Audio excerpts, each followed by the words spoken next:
let's bring in our Hall of Famer, David Aldridge, who's got to be having his head spinning. DA, I believe at midnight Eastern, it's free agency season, but so far we've seen blockbuster after blockbuster in basically 1 week's time. Jimmy Butler, Chris Paul, Paul George. Yeah, and this one, the other two you knew were possible. I mean, Jimmy Butler, they knew he was going to get traded. You suspected that that Chris Paul, if he didn't get traded, would leave, the Clippers. It's not that Paul George got traded. Look, we're all following this story every day. We're all calling, and I think everybody who's been following the story has been kind of looking at. You look at Boston, you look at the Lakers, you look at maybe San Antonio. Right. You look at Cleveland. That's been it.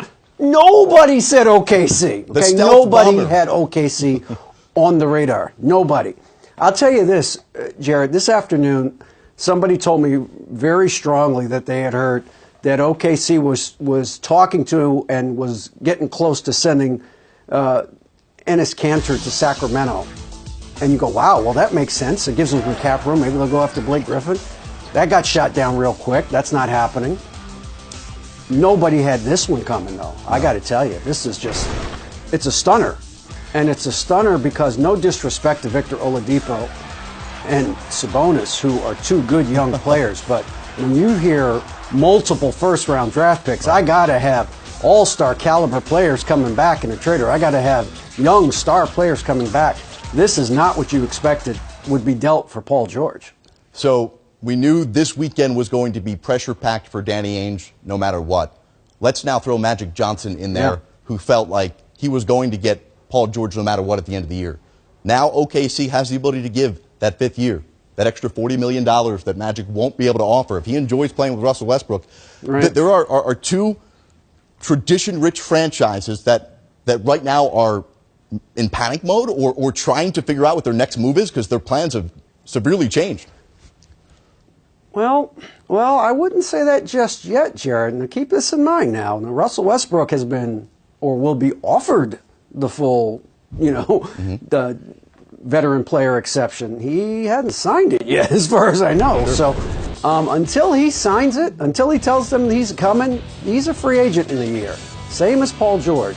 So as much as I hate to break this to Oklahoma City fans who are, I'm sure, rejoicing, and they should be, because this is an incredible deal for them, we may have Armageddon in a year. I mean, there's no guarantee. What is Armageddon if this isn't? If this isn't Armageddon, what is? Well, I mean for Oklahoma City. Right. Now, again, if Paul George has told everybody he wants to play with the Lakers, I don't know of a single free agent that.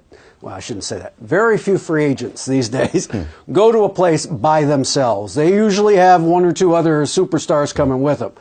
And if, the potential is there, you've got to, until Russell Westbrook agrees to this extension, the potential will be there that they can both go to L.A. next summer. You have to keep that is a possibility. I'm not saying that's going to happen.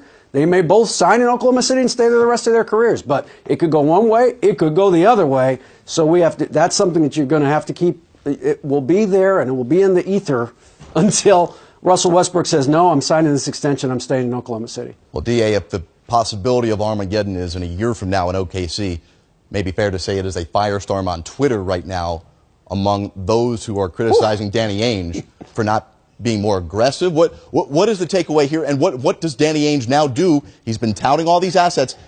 Does he continue to take this laid-back approach, still go after Gordon Hayward? What's next? Well, I mean, to be fair to Danny Ainge now, I mean, I think most people would say, even if he didn't offer the Brooklyn pick, and there's never going to be, nobody's ever going to know the truth of that, I don't think, because, there's people said it was in and said it's not in. But even if he didn't offer it, he offered 2 first-round picks and 2 players. Now, I think most people who don't have a dog in this hunt would say that's a better offer than what Indiana took for Paul George tonight.